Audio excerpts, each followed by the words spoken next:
আসসালামু আলাইকুম ওরহমতুল্লাহি ওবারাকাতুহু। সবাইকে স্বাগত জানাচ্ছি আরএসটেকের নতুন আরও একটি ভিডিওতে। আজকের এই ভিডিওতে আমরা শিখব কিভাবে একটি সাবডোমেইন ক্রিয়েট করতে হয় নেমচিপ থেকে। যেহেতু নেমচিপ থেকে আমি ডোমেন হোস্টিং কিনেছি, আপনাদেরকে দেখিয়েছি।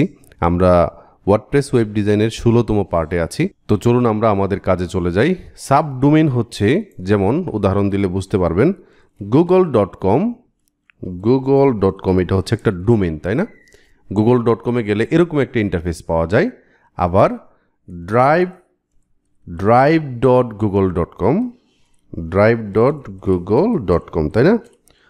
drive.google.com-এ গেলে আপনি দেখবেন যে নতুন আরও একটা ইন্টারফেসে চলে গিয়েছি। এটা হচ্ছে মেইন ডোমেইন আর এটার সাবডোমেইন হচ্ছে drive.google.com। সো এটি হচ্ছে সাবডোমেইন। তো আমি আমার যে ডোমেইনটা আছে, যেটা কিনেছিলাম আপনাদের সামনেই, এটার একটা সাবডোমেইন আমি ক্রিয়েট করব এখন নেমচিপের অ্যাকাউন্টে গিয়ে। নেমচিপের সি প্যানেলে যেতে হবে, namecheap.com-এ যাব, namecheap.com, নেমচিপে গেলাম। তারপর এখান থেকে আমরা আমাদের অ্যাকাউন্টের ড্যাশবোর্ডে চলে যাব। এইখান থেকে হোস্টিং লিস্ট নামে যে অপশনটা আছে এখানে ক্লিক করব। তারপর হচ্ছে এখান থেকে গো টু সি প্যানেলে ক্লিক করব। সি প্যানেলে যাওয়ার পর এইখানে একটা বক্স পাবো আমরা। এই বক্সে লিখব হচ্ছে সাবডোমেইন। সাব লিখলেই সাবডোমেইনটা চলে আসবে। সাবডোমেইনে আমরা ক্লিক করব। ক্লিক করলাম। তারপর এখানে আমি যেই এটা লিখতে চাই, যেমন ব্লগ ডট সাবডোমেইন, আমার যেই মেইন ডোমেইনটা আছে এটা। তো এখান থেকে আমরা যদি কোনো ডকুমেন্ট ক্রিয়েট করতে চাই এটাও পারবো। তো আমাদের এটা হবে এইটা। দেন হচ্ছে আমরা এখানে ক্রিয়েটে ক্লিক করব। এই জায়গাতে ক্রিয়েটে ক্লিক করব। তো আমাদের সাবডোমেইনটা সাকসেসফুলি ক্রিয়েট হয়েছে। এখন এটাতে আমরা ওয়ার্ডপ্রেস ইনস্টল করব। তো এইখান থেকে আমরা যেটা করব সেটা হচ্ছে এখন এখানে আবারও চলে যাব। যাওয়ার পরে এইখানে নিচের দিকে সফটওয়্যার ইনস্টলার অথবা ওয়ার্ডপ্রেস। তো আমরা ওয়ার্ডপ্রেসে ক্লিক করি। ওয়ার্ডপ্রেসে ক্লিক করার পর এখান থেকে আমরা ইনস্টল নাওতে ক্লিক করব।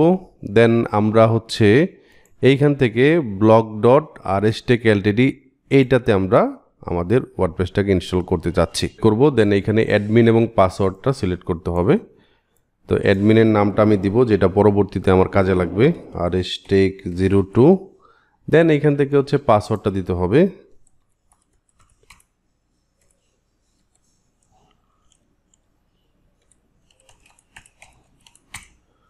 তো আমি আইডি এবং পাসওয়ার্ড দিয়ে তারপর হচ্ছে এইখান থেকে ইমেলটা দিব।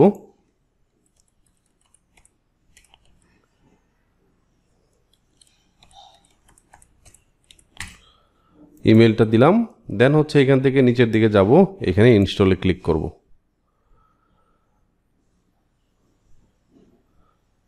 তো এখানে আমার এটা ইনস্টল হয়ে যাচ্ছে।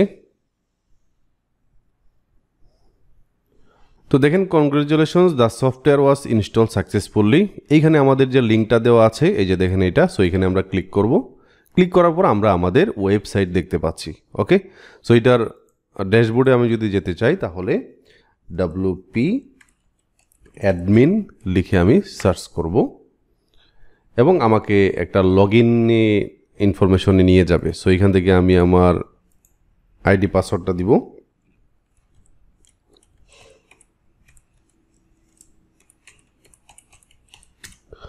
তারপর হচ্ছে এখান থেকে লগ ইনে ক্লিক করব। দেখেন আমাকে কিন্তু ড্যাশবোর্ডে নিয়ে আসছে। ওকে, সো আমরা গত পর্বে যেটা শিখেছি সেটা হচ্ছে লোকাল সার্ভারে আমরা কিভাবে ওয়ার্ডপ্রেস ইনস্টল করতে পারি।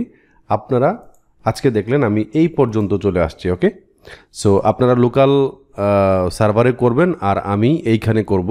সো দুইটা সেমই হবে। তো আপনারা এই প্লেলিস্টে চলে আসবেন। এই প্লেলিস্টের লিঙ্কটা আমি হচ্ছে ভিডিও ডেসক্রিপশনে দিয়ে দিব, এই যে এইটা। এবং আপনারা প্রত্যেকটা ক্লাস দেখবেন। আমি আবারও একদম ওয়ার্ডপ্রেসের বেসিক থেকে আপনাদেরকে নিয়ে যাচ্ছি, যেহেতু গত ভিডিওগুলো দেখে অনেকেই প্র্যাকটিস করতে পারেন নাই। সো আমি প্র্যাকটিস করার জন্য কিভাবে লোকাল সার্ভারে ওয়ার্ডপ্রেস ইনস্টল করতে হয় তা দেখিয়েছি। সো এখন আশা করি আপনারা সবাই আমার সাথে আগাতে পারবেন। সবার শুভকামনা জানিয়ে আজকের ভিডিওটি শেষ করছি এখানে। আসসালামু আলাইকুম।